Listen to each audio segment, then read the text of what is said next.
دنیا کے اندر 313 مسلمان تھے 1400 سال 1450 سال پہلے۔ اللہ کے نبی نے حضرت عمر کے لیے دعا کی، آیا تھا محمد صلی اللہ علیہ وسلم کا سر قتل کرنے کے لیے، لیکن اپنا سر دے بیٹھا۔ لوگوں نے کہا جو کفار مکہ تھے، ہم تمہارے کو بہت وہ دیں گے، دھن دولت بہت انعام دیں گے، محمد صلی اللہ علیہ وسلم کا سر قلم کر کے لے آؤ، بہت بڑا جادوگر ہے۔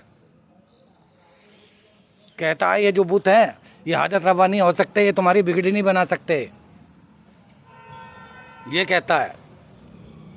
جا کر کے محمد صلی اللہ علیہ وسلم کا دیدار کیا، درشن کیا، بصارت کی، تو حضرت عمر فاروق اعظم رضی اللہ تعالیٰ عنہ کو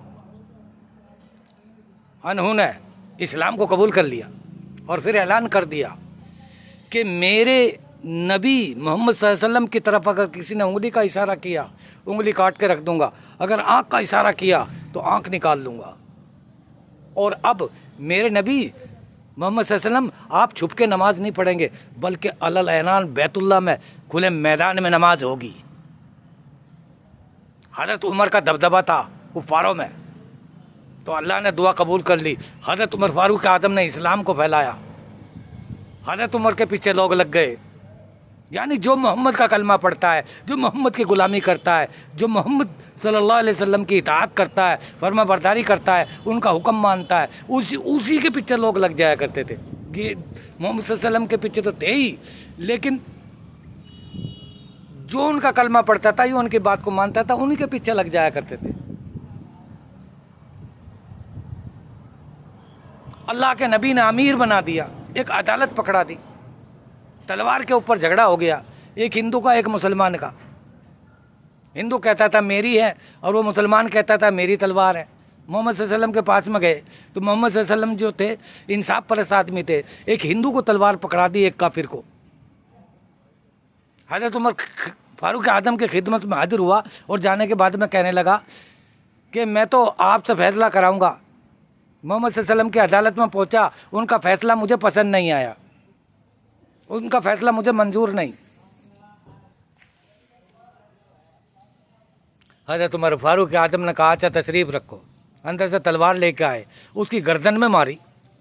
وہ دکھاوے کا مسلمان تھا، وہ تو حضرت عمر کے دبدبے یا ڈر کی وجہ سے، کچھ لوگ ایسے تھے جو دکھاوے کے مسلمان تھے، مسلمان ہو گئے تھے، لیکن اندر سے وہ کافر تھے، ایک دکھاوا کر رہے تھے، ایک سیاست کر رہے تھے، اسلام کے اندر ایک نئی چال کھیل رہے تھے، نئی رننیتی تیار کر رہے تھے۔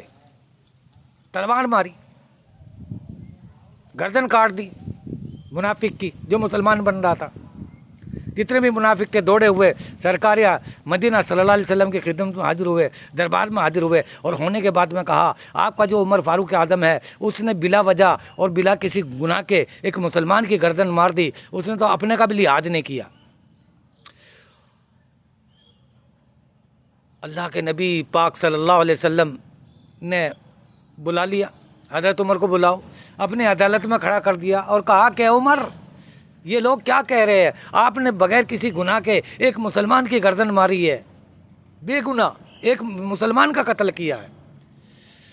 حضرت عمر فاروق اعظم اللہ کے نبی کے سامنے نظر نیچے کیے ہوئے کھڑے تھے، چپ چاپ عزت سے۔ آسمان سے قرآن نازل ہوا، فلا وربک لا یؤمنون فلا وربک لا یؤمنون حتی یحکموک فیما شجر بینہم۔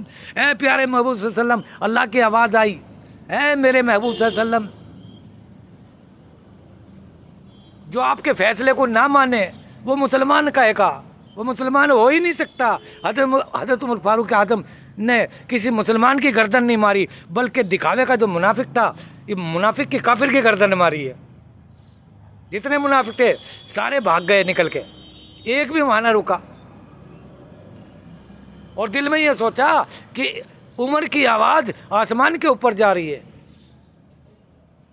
حضرت عمر کے لیے 18 جگہ قرآن میں 18 جگہ قرآن کی آیت نازل ہوئی، 18 بار جہاں ضرورت پڑتی گئی اللہ وہیں قرآن بھیجتا گیا، اپنے نبی کو بتاتا گیا، عمر نے یہ فیصلہ صحیح کیا ہے، غلط نہیں کیا۔ جہاں پھنسنے کا موقع آتا تھا اللہ خود بخود فرشتے کو بھیجتا اور محمد صلی اللہ علیہ وسلم کے ذریعے سے اس فیصلے کو کرواتا۔